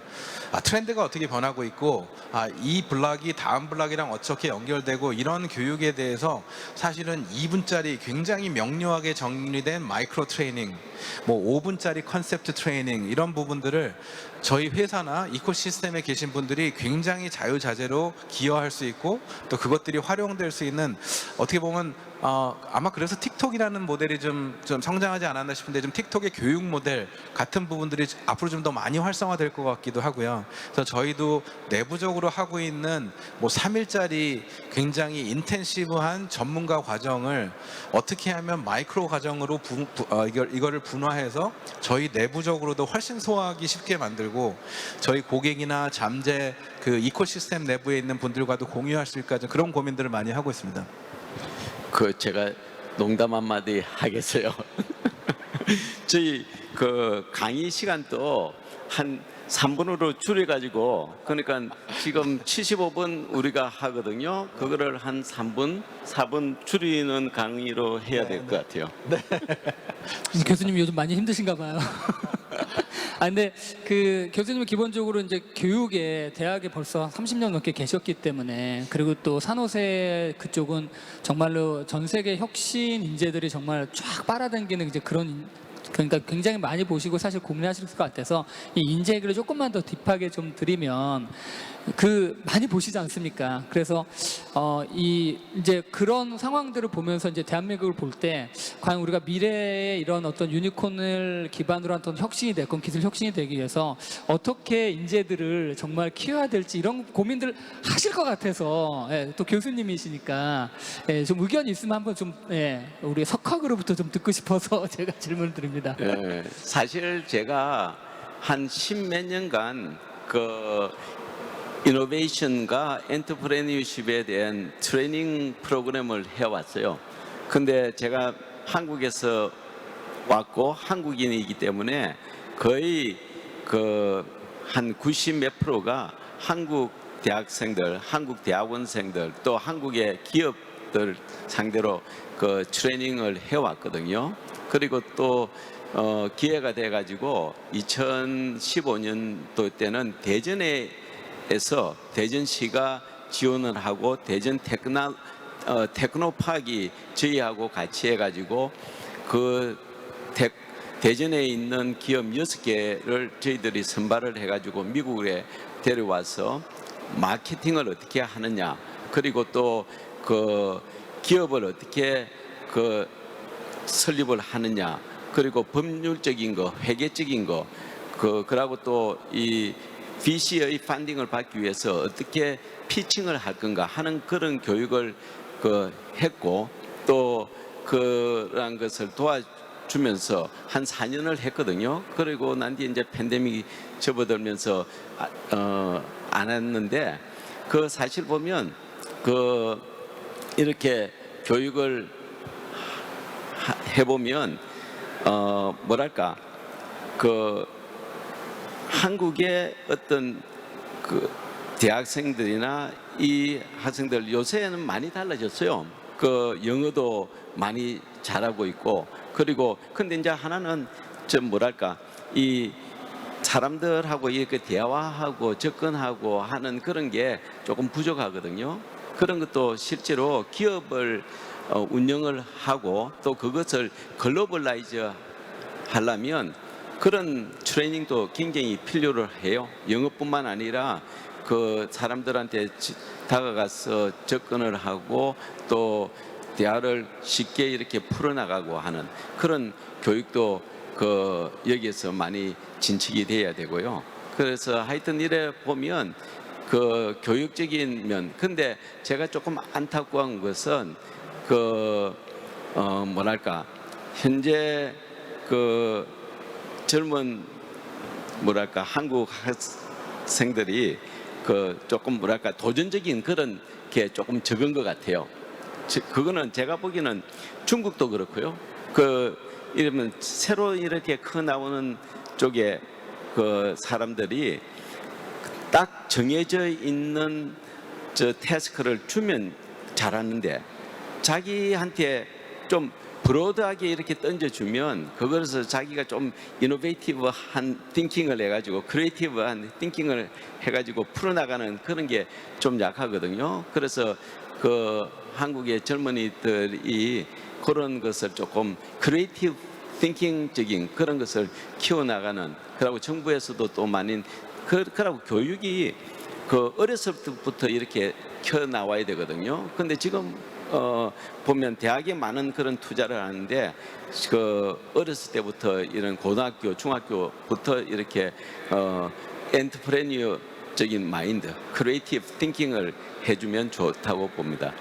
네, 뭐 사실 교육은 정말 대한민국에서 가장 쉽게 풀기가 어려운 문제 중에 하나이기도 해서, 근데 인재 양성의 중요성은 뭐 아무리 강조해도 지나치지 않겠지만, 뭐 그거를 저희가 여기서 얘기하기에는 사실 뭐 저희가 얘기할 수 있는 수준도 아니고, 그래서 적절하게 이 정도에서 마무리를 짓고, 그러나 말씀하신 것처럼 되게 전방위적인 인재와 그다음에 창업가 정신이 같이 함양된 인재를 키우는 건 사실 굉장히 중요하다. 예, 앞으로의 이 경제 상황에서는 근데 그 부분은 정말 되게 맞는 것 같습니다. 그래서 단순히 뭐 디지털 인재라고 해서 코딩만 잘하는 사람을 키우는 것이 아니라 그 안에 들어갈 문제 해결 능력이라든가 이런 것들이 같이 있어야 되겠다는 생각이 들고, 저는 농담처럼 좀 프로 불편러를 키워야 된다라는 생각이 들어요. 그러니까 그냥 모든 게 그냥 뭐 이지공이가 이러면은 사실은 창업하기 어렵습니다. 근데 딱 보고 이건 진짜 문제야, 이거 문제 풀어야 돼, 이래야지 사실은 되는 거라서 이 프로 불편러를 키워내는 게 되게 중요하다라는 생각이 들었습니다. 네. 네, 저희가 그냥 열심히 지금 오늘 이제 막 주제 가지고 막 다양하게 오고 갔는데도 아직도 20분이나 남아 있어요. 그래서 보통 이제 이 패널 이러면 40분 정도 하면, 그런데 벌써 20분밖에 아직도 20분이 남아서 제가 몇 가지 질문도 하고, 아마 청중분들 중에서도 여러 가지 질문이 있으실 것 같으니까 청중 질문으로 그다음에 좀 넘어가도록 하겠습니다. 이제 몇 가지 질문만 좀 더 해보고요. 아까 제가 잠깐 이제 오픈 이노베이션 좀 얘기를 했었는데, 최근에 보니까 M&A도 그렇고 투자도 그렇고 실제로 스타트업들이 오히려 더 적극적으로 M&A 하는 경우들이 굉장히 많이 뉴스에 나오고, 그 다음에 스타트업들이 더 많이 투자하고, 최근에 스타트업 CBC도 꽤 많이 생겼어요. 그래서 사실은 이제 이게 이제 어떤 선순환으로 가는 되게 이제 좋은 이제 그런 거라는 생각이 드는데, 이런 트렌드가 지금 국내에서 볼 때는 이제 이 대표님이 보실 때는 그 지금 메가존 같은 경우도 사실 이제 이런 부분들을 좀 고려하면서 좀 이렇게 오픈 이노베이션을 좀 생각하고 있는지가 일단 먼저 궁금하고요. 예, 그렇다면 이제 어떤 방향으로 이렇게 하려고 하는지도 혹시 생각 있으면 좀 말씀해 주실 수 있으실까요? 네, 앞서서 제가 계속 말씀드렸듯이 그 이코시스템의 협력, 이 기술적인 텀으로 저는 그냥 오픈 이노베이션이라고 생각을 하거든요. 근데 이제 저희들도 그 투자를 수반된 그런 고민을 하게 되는 이유가 크게 두 가지인 것 같습니다. 그 파트너십이라는 용어가 일반적으로 이제 시장에서 활용되고 이코시스템이라는 단어를 쓰면 사실 실제로 사업을 해보신 많은 사장님들은 대부분 다 그거 그냥 좋은 얘기인데 정말 어려운 거다, 그냥 이렇게만 말씀을 하시거든요. 근데 앞서서도 제가 말씀드렸듯이 클라우드 기반에서 플랫폼 비즈니스가 성공하기 위해서는 그런 이코시스템에 굉장히 결집된 그런 역량이 정말 너무너무 중요한데, 그럼 이제 그게 어떻게 만들어질 수 있을까? 모두가 다 어렵다고 생각하고 실질적으로 그건 너무 필요한데 라고 했을 때 실질적으로 그게 윈윈이 되는 포인트가 굉장히 명확해야 될 것 같고요. 메가존 클라우드는 어떤 역할을 담당하고 또 같이 오픈 이노베이션을 담당하는 그런 또 특정 테크놀로지 파트너스는 뭐 어떤 역할을 담당할지에 대한 서로의 기대치와 그 약속의 실행이 굉장히 명확해야 될 것 같고요. 그래서 예전에 한 달 전에 제가 행사에서 발표할 기회가 있어서 비슷한 말씀을 드렸는데, 특히 이제 메가존 클라우드가 클라우드 기반의 고객분들과 많이 접촉을 하고 있다 보니까 또 이제 기술 사업을 하시는 분들과 저희가 협업을 해서 그렇게 통합된 솔루션을 고객분들께 제공을 드리는 경우가 많이 있습니다. 저희는 그런 협력 모델을 굉장히 지향하고 있고 열심히 추진을 하고 있는데, 그 안에서 분명히 선제적으로 이뤄야 되는 공감대가 저희는 저희랑 오픈 이노베이션을 같이 시작하시는 그런 기술 파트너 분들을 마치 저희 회사의 R&D 조직, 제품 개발 조직처럼 밀접하게 커뮤니케이션 할 수 있어야 되고, 또 그 오픈 이노베이션을 같이 저희랑 추진하시는 기술 파트너사분들은 저희의 사업 조직을 마치 본인 회사의 영업팀처럼 밀접하게 고객의 피드백을 주고받는 그런 신뢰관계가 성립하지 않으면 사실은 이거는 모든 사장님들이 말씀하시는 그냥 좋고 좋은 파트너십 관계다라는 말씀을 하나 드리고요. 이제 그 과정 중에 저희가 인베스트먼트 백드 파트너십을 추진하는 이유는 그 정도의 커미트먼트를 저희가 할 의지가 있습니다. 저희가 이 정도로 그쪽의 테크놀로지를 믿고 저희가 같이 시장을 개발해 보고 싶습니다라고 하는 어떻게 보면 양사 간의 의지의 표현과 또 그런 관계를 진짜 좀 화학적으로 진화시키는 그런 과정 중에 투자가 들어가는 것 같고요. 뭐 저희가 감히 어떤 사장님 창업자가 정말 특정한 철학을 가지고 만드신 회사에서 저희가 가서 우리가 어콰이어에서 이렇게 성장하겠습니다, 저희는 이제 그런 접근을 하기보다는 실질적으로 시장에서 필요하는 것들을 저희보다 훨씬 더 먼저 혁신적인 고민을 가지고 고민하시는 분들의 테크놀로지는 존중하되 저희가 가지고 있는 고객 커버리지나 아니면 뭐 지역적인 액세스나 아니면 꼭 다시 개발하지 않으셔도 되는 공통 모듈에 대한 활용이나 이런 부분에 대한 활용 부분을 같이 협력하게 되는 좀 그런 모델을 좀 지향하게 되지 않나 생각해 봅니다.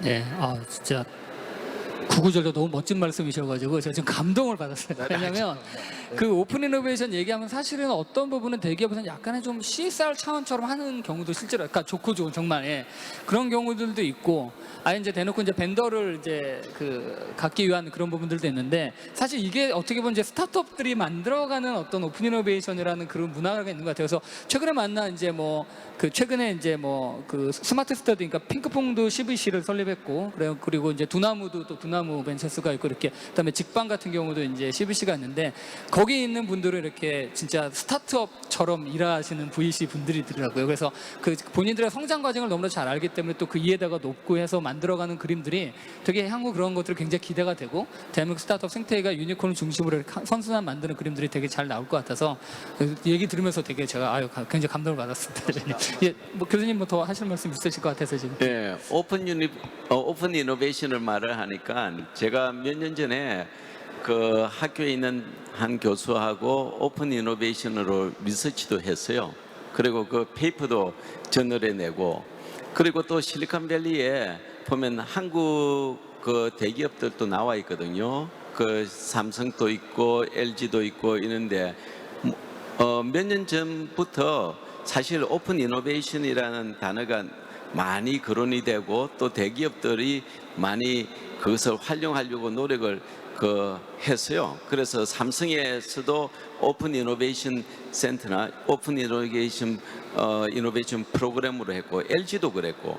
근데 그 담당하는 그 분들 이렇게 들어보면 그렇게 크게 많이 뭐랄까 생각하는, 아까 전에 좋고 좋은 식으로 크게 이렇게 성공이 되지 않은 것 같아요. 그런데 이제 보통 이제 어콰이어 하는 쪽으로 지금 스타트업에서도 그런 게 많이 일어나고 있거든요. 그리고 유니콘이 되는 과정에서 사실 오픈 이노베이션이 아까 전에 어제인가 오늘인가 세 가지 극으로 말을 하던데, 컨소시엄 오픈 이노베이션, 그리고 인바운드, 아웃바운드 오픈 이노베이션 하는데, 보통 아웃바운드 오픈 이노베이션은 스타트업에서는 조금 그렇고, 하여튼 그 인바운드 오픈 이노베이션은 주로 이제 이렇게 생각해 보면 어콰이어 하는, 바이 하는 쪽이 많이 있거든요. 그러면 유니콘 지금 모르겠어요. 메가존에서는 다른 스타트업을 어콰이어 하고 그러는지 모르겠지만은 미국에 예를 들어서 드랍박스라고 있어요. 한국의 웹하드 같은 그런 비즈니스로 해가지고 지금 좀 다양한 그걸 하는데, 그 회사가 2012년, 14년 이렇게 올라오면서 굉장히 많은 회사들을 어콰이어 하면서 컸어요. 그래서 2014년에는 그 밸류에이션만 하더라도 10 빌리언, 14 빌리언 그렇게 됐거든요. 그런데 그 과정에서 많은 회사를, 그러니까 좀 놀라운 거는 보니까 7개, 8개 엄청나게 많이 어콰이어 했더라고요. 그리고 지금 바이댄스라는 세계 최고의 중국 헥트콘, 그것도 많은 회사들을 어콰이어 한다고요. 그러니까 자신들이 이렇게 봐가지고 기술적으로 자기가 목표하는 것이 있으면 그것을 자기가 개발을 할 건가, 안 그러면 바깥에서 찾아보고 어콰이어 할 건가 하는 그런 상황이다고요. 그리고 근데 이제 바깥에 있는 스타트업이 큰 스타트업 유니콘한테에 뭐랄까 무료로 이렇게 아이디어를 던져주는 그런 금방같이 파트너가 돼가지고 하는 그런 케이스가 그렇게 많지 않다고 봐요. 그래서 실제로 스타트업의 환경 내에서도 큰 스타트업 유니콘들이 크는 과정에서 작은 스타트업을 어콰이어하면서 오픈 이노베이션 형태의 환경을 그런 식으로 만들지 않는가 생각을 해요. 네, 감사합니다. 예, 저는 계속 진행하면서 자꾸 시계를 보고 있는데 언제나 10분 정도 남았습니다. 혹시 여기 와 계신 청중분들께 중에서 좀 질문이 있으시면 좀 질문을 받는 시간을 잠깐 가지면 좋겠습니다. 뭐 한 2개 정도까지는 예, 질문이 커버가 가능할 것 같으니까요. 혹시 질문 있으시면 예, 손 들고 예, 질문해 주시면 좋겠습니다. 예. 없으실까요? 아, 네. 저 혹시 마이크를 좀 불러주실 수 있을까요? 네. 혹시 김판건 대표님이세요?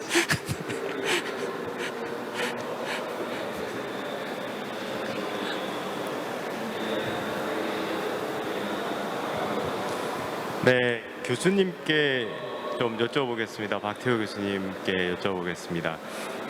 좀 전에 말씀하실 때 대전에 있는 대학생들이 산호세에 와서 이제 뭐 여러 가지 경험들을 하고 발표도 하고 해봤는데, 제가 느끼기에는 학생들을 보내거나 한국에 있는 분들을 그냥 미국에 뭐 몇 주간 아니면 몇 달 보내서 해결될 문제가 아닌 것 같아요. 뭐 영어를 잘하고 하는 문제가 아니라 적어도 한 5년에서 10년 정도는 살아봐야 그쪽의 문화들을 익히게 되는 거고, 그리고 또 이너 서클에 들어가는 문제는 완전히 또 다른 문제잖아요. 그래서 그냥 영어만 한다 아니면 저희가 한국식으로 가르친다고 해서 해결될 문제가 아니라 또 한 달, 두 달 가가지고 무슨 거기서 뭘 배우고 회사 설립하는 걸 배운다고 해서 될 문제는 아니라고 생각을 합니다. 좀 글로벌 진출한다고 너도 나도 앞서가지고 온 동네 다 보내고 있거든요. 몇 주간의 프로그램으로. 그럼 어떻게 좀 개선 방안이나 해야 될 게 없을까요? 제가 아까 전에 대전 그거는 학생이 아니었어요. 대전에서 있는 스타트업이나 스몰 비즈니스, 그러니까 그 회사를 저희들이 데려와 가지고 한 거거든요. 그리고 저희들이 제가 디자인을 한 거는 조금 좋은 말씀해 주시는데, 이게 그 한국에서 많이 정부에서 지원을 하는 그런 프로그램들을 보면요, 그 학생뿐만 아니라 기업들, 그 소프트웨어 기업들, 이 기업들을 우리 쪽에 데려와 가지고 한 2주 정도, 1주 정도 교육시키고 하는 프로그램들이 많아요. 그래서 저는 그것을 지향하자고 제가 그 대전 테크노파크나 대전시에다가 했는 게, 1, 2주 데려와 가지고 가르쳐주고 이제 당신네들이 배웠으니까 이제 돌아가서 알아서 해라 하면 할 중소기업들이 몇 있겠어요, 그죠? 그래서 제가 그게 했는 거는 한 3년간 해주자는 거예요.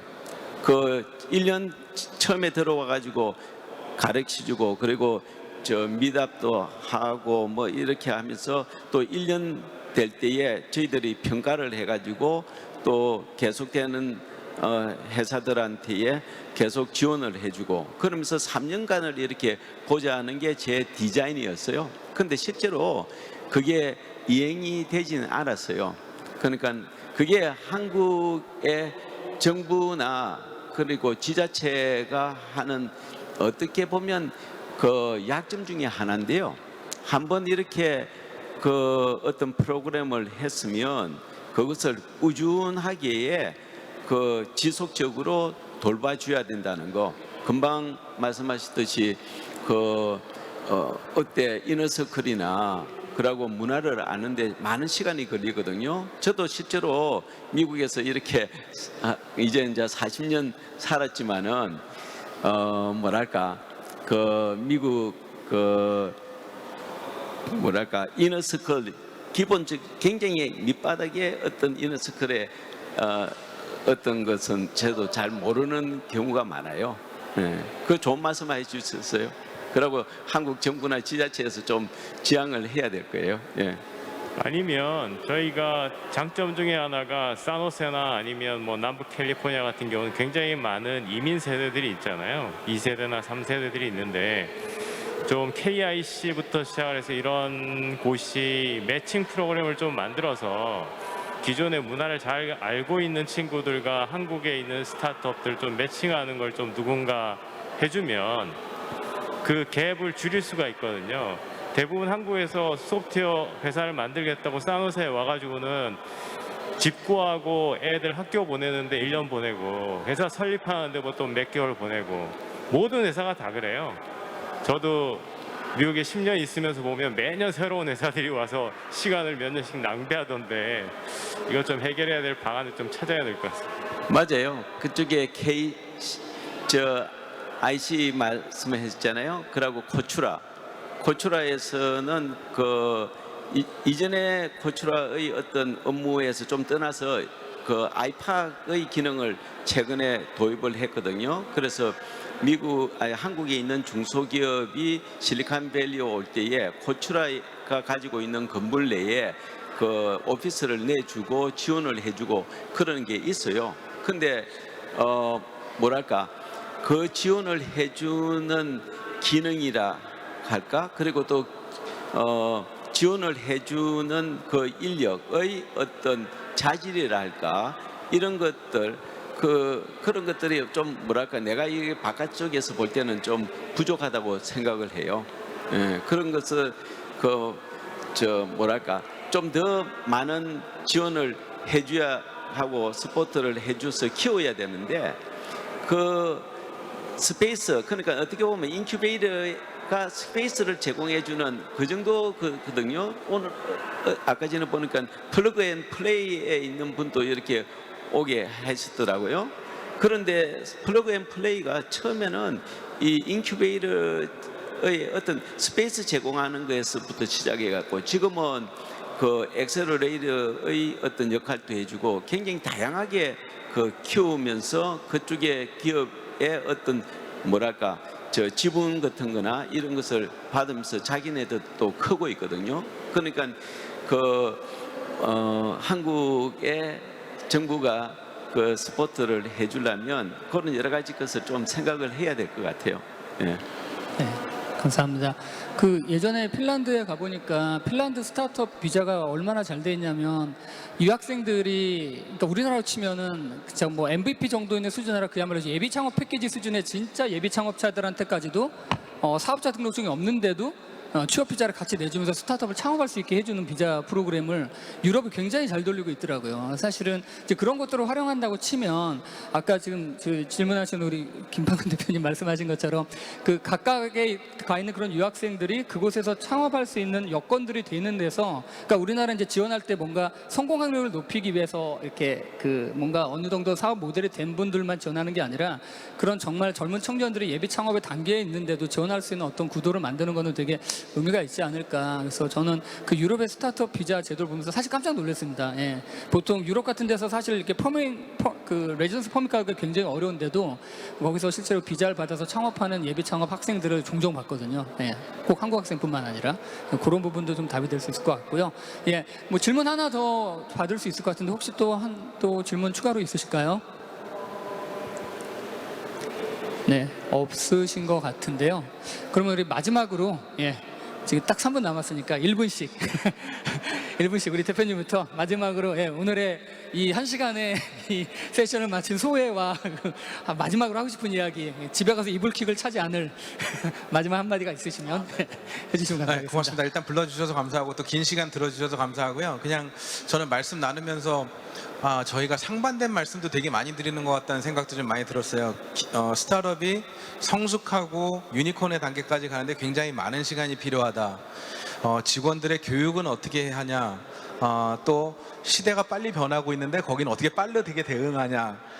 직원들은 또 빠른 변화를 통해서 뭔가 다 넥스트 커리어를 준비하고 막 이런 어려운 과제들이 다 있는데 저희 회사 자체로도 그렇고 아까 말씀하셨던 스타트업 이코시스템 안에서도 그렇고 약간 그런 진짜 성장의 문화가 좀 내재적으로 좀 자리 잡는 게 저희 회사 자체로도 너무 중요하고 아까 말씀드렸던 뭐 오픈 이노베이션든지 그런 밀접한 그 파트너십을 통해서 같이 성장하는 이코시스템한테 너무 중요한 것 같습니다. 그래서 오늘 같은 자리를 통해서 스타트업 분들 만나뵐 수 있는 기회도 너무 좋지만 함께 성장할 수 있는 그런 기회를 지속해서 알아보는 또 메가존 클라우드가 되도록 하겠습니다. 고맙습니다. 감사합니다. 교수님. 하여튼 이런 자리를 마련해 주셔서 고맙고요. 그리고 제가 그 마지막으로 이제 부탁드리는 거는 이런 행사가 지금 이제 시작이 됐잖아요. 시작이 된 이런 행사가 계속 지속이 돼 가지고 한국의 스타트업들이 그 아시아 쪽으로 진출을 되고 또 글로벌라이즈 되는 그런 정부적인 그리고 지자체적인 스포트 그리고 그 벤처 캐피털적인 스포트 이런 것이 좀 지속적으로 됐으면 좋겠어요. 제가 미국에 있으면서 한국에 많은 뭐랄까 그 정부 기관 쪽에서 오고 저희들이 가서 또 이제 간담회 하자하면 가서 하면서 제가 말하는 게 이런 거거든요. 그렇지만 거의 안 돼 가는 것 같아요. 그래서 그렇지만 이번에는 정말 이 이벤트가 추구하는 Fly to the World 이게 지속이 되어서 많은 여러분들 그 스타트업들이 아시아로 물론 한국에서도 커야 되겠죠. 아시아로 그리고 세계적으로 발전하기를 기원합니다. 네, 감사합니다. 25초 남았습니다. 그래서 이렇게 마무리하도록 하고 오늘 긴 시간 이 자리를 지키시고 저희 이야기를 들어줘서 너무 감사드리고 또 너무나 오늘 좋은 말씀으로 우리 해주신 두 분 패널 우리 교수님 대표님 아주 긴 시간 너무 수고 많으셨고 또 너무 좋은 인사이트를 공유해 주셔서 너무 감사드립니다. 예, 지금까지 경청해 주셔서 감사합니다. 저는 지금까지 코리아 스타트업 포럼 최재영이었습니다. 감사합니다. 네, 감사합니다. 토론 시간을 어떻게 그렇게 꽉꽉 알차게 채워주시는지 정말 기가 막히네요. 네, 고생해주신 최지영 본부장님 그리고 박태호 교수님 또 조원우 대표님까지 다시 한번 큰 박수 부탁드리겠습니다. 네, 감사합니다. 네, 사진을 찍으시는 동안 저희 세션 메인 세션 4 잠시 안내 드리도록 하겠습니다. 저희 메인 세션 4는 공공기술 기반 창업 생태계의 현황과 발전 방안에 대해서 진행이 될 텐데요. 저희 잠시 장례 정리한 뒤에 진행을 하도록 하겠습니다. 네. 저희 수파만 정리가 되면 바로 진행을 할 예정이니까요. 잠시만 기다려 주시면 감사하겠습니다.